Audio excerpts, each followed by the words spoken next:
Thank you, Mr. Chair. And I urge support of this important resolution by my colleague, Representative Boyle, that directs the Trump administration to send the House copies of all documents and communications between Trump and Putin during the Helsinki summit. The American people deserve to know the truth of what was discussed, and I want to say with emphasis, Congress has the oversight and authority, duty to demand this information, and it is critical to national security that this Congress not be just a lackey to the executive branch.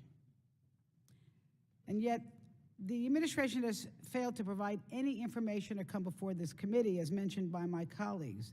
And Americans are worried. They are in fear. Why is that? As a candidate, now President Donald Trump refuses to say anything negative about Vladimir Putin. He actually shows admiration for a man who murders his political opponents, meddles in Western democratic elections, suppresses human rights, illegally annexes foreign territory, supports the murderous Assad regime in Syria, and more. And right before the Helsinki summit, President Trump embarrassed our country at NATO, labeling our European allies as foes, then standing at Putin's side in Finland. He parroted Russian propaganda and repeated Putin's lies. When asked directly if he believed Russia interfered in our 2016 elections, he said he didn't see any reason why.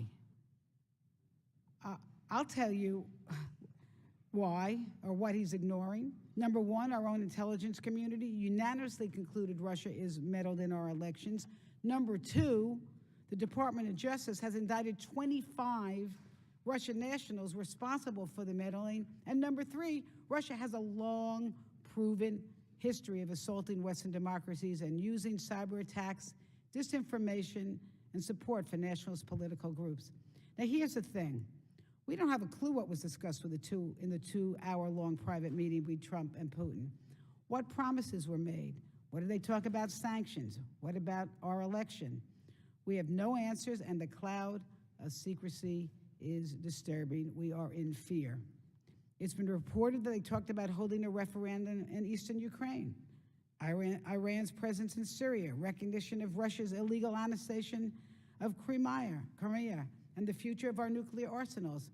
And we know Trump himself said it was a wonderful offer when Putin suggested Russians interrogators question American citizens, including a former U.S. ambassador to Russia.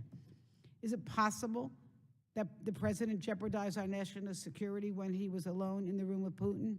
Well, without these documents, we may never know. And I just want to conclude by repeating that Congress has the authority and the oversight duty to demand this information that is critical to our national security. I urge we use this responsibility and adopt this resolution. I yield back.